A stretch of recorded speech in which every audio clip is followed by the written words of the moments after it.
when silence became policy. At first, no one noticed a change. There was no announcement, no directive, no shift in tone that could be quoted or replayed. The White House simply stopped speaking in 97, and in that silence, a new kind of policy began to take shape. Silence is often mistaken for absence. Inside the Oval Office, it can be deliberate, calculated, powerful. When words carry risk, when statements harden positions or provoke consequences, saying nothing becomes a strategic choice.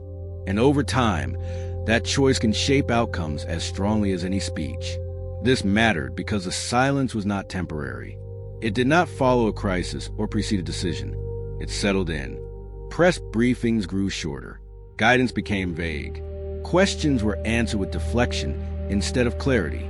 What had once been messaging discipline slowly became institutional habit. The shift began during a period of sustained pressure. Every statement was dissected, every phrase amplified. The White House learned that words could escalate situations faster than actions. And so, restraint replaced expression, not because leadership lacked direction, but because direction carried consequence. Advisors framed it as caution at first. Avoid committing too early. Avoid locking in language. Let situations develop. The president agreed. Silence bought time.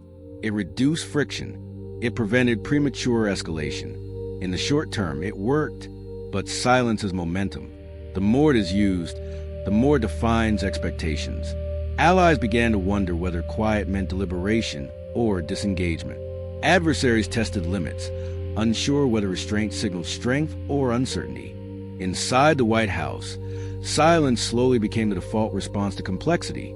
What made this moment dangerous was how normal it felt. Not speaking avoided mistakes, avoided backlash, avoided headlines. And yet, with every unanswered question, policy was being shaped indirectly 97 by interpretation instead of intent. This was the beginning of a transformation few recognized in real time. Silence was no longer a pause between decisions. It had become the decision itself. And once silence becomes policy, leadership takes on a very different shape. At first, the silence felt strategic. It allowed flexibility. It avoided commitment. It kept options open. Inside the White House, this restraint was praised as discipline in an era where every word could become a liability. Saying less felt safer than saying the wrong thing. But gradually, the effects of silence began to compound. Without clear statements, others filled the gap. Allies interpreted quiet through their own fears. Adversaries through their own ambitions. Markets through uncertainty. Silence did not stop interpretation. 97, it multiplied it. Advisors noticed a shift in tone during briefings. Questions became harder to answer, not because information was missing, but because direction was. When guidance remained intentionally vague, implementation slowed. Agencies hesitated. Coordination weakened. Silence at the top began to echo downward. The president felt the tension building. Silence protected against missteps, but it also eroded clarity. Leadership depends not only on action, but on signal. Without signal, even correct actions can be misunderstood. And misunderstanding, once widespread, is difficult to reverse. Some advisors urged a recalibration. They warned that prolonged silence could be mistaken for indecision. Others argued that speaking too soon would create commitments that could not be sustained. The conflict was not about whether silence was useful in 97, but about how long it could be relied upon without cost. What made the situation especially fragile was that silence had become routine. It no longer felt like a choice. It felt like the safest option by default. And defaults, once established, are rarely questioned until consequences appear. Those consequences began to surface quietly. Partners sought reassurance elsewhere. Internal debates grew longer as teams waited for direction that never arrived. The absence of words created friction no policy memo could resolve. Silence had achieved its original purpose. It had prevented escalation, but it had also begun shaping policy in unintended ways. 97 by allowing uncertainty to harden into expectation. The White House now faced a familiar dilemma in a new form, whether to continue letting silence do the work of leadership or to reclaim the narrative before others defined it for them. Because once silence becomes habit, breaking it carries risk.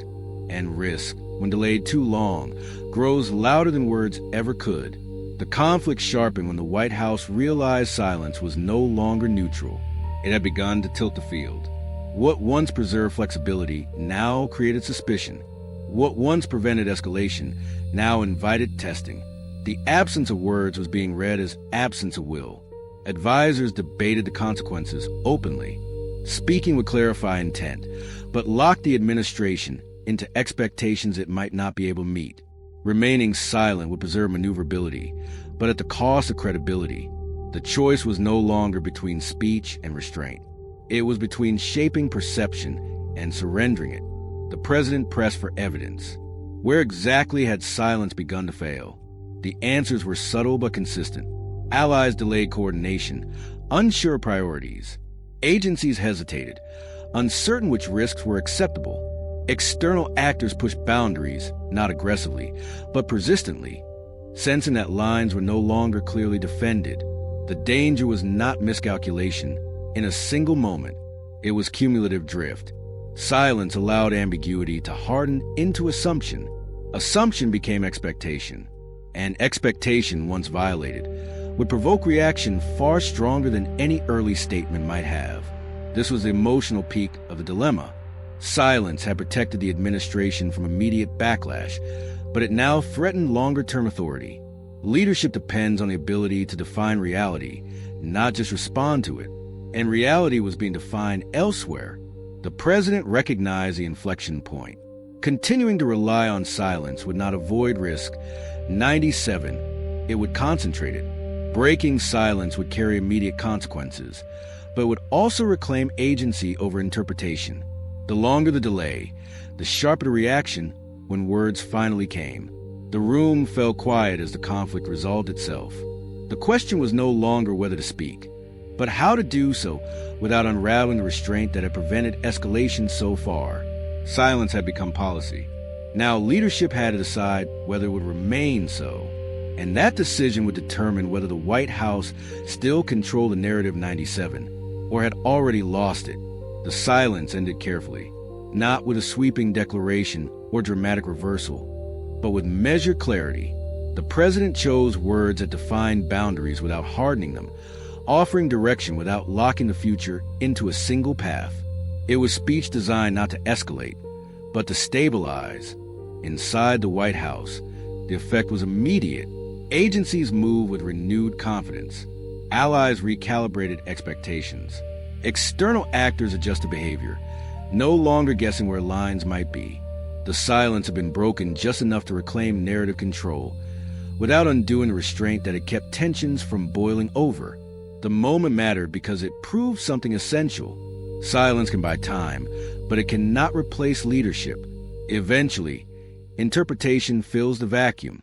By speaking deliberately, the White House reasserted its role not as a reactor, but as a signal setter in an uncertain environment.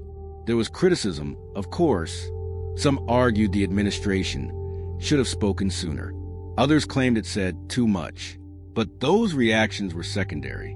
What mattered was that silence was no longer doing the work of policy alone. It had been returned to its proper place, 97 as a tool, not a substitute for direction. In the days that followed, stability improved not because words solved the problem, but because they clarified intent. Leadership regained texture. Decisions felt grounded again.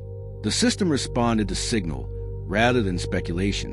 When silence becomes policy, leadership fades into ambiguity. When silence is used deliberately, it becomes restraint. The difference lies not in how little is said, but in knowing when quiet stops protecting and starts eroding authority. This moment passed without spectacle. It rarely appears in retrospectives, and yet it defines something fundamental about power in the modern White House. Sometimes leadership is not about saying more. It is about knowing exactly when silence has said enough. Sometimes the smallest shift in perspective becomes the beginning of a new future. When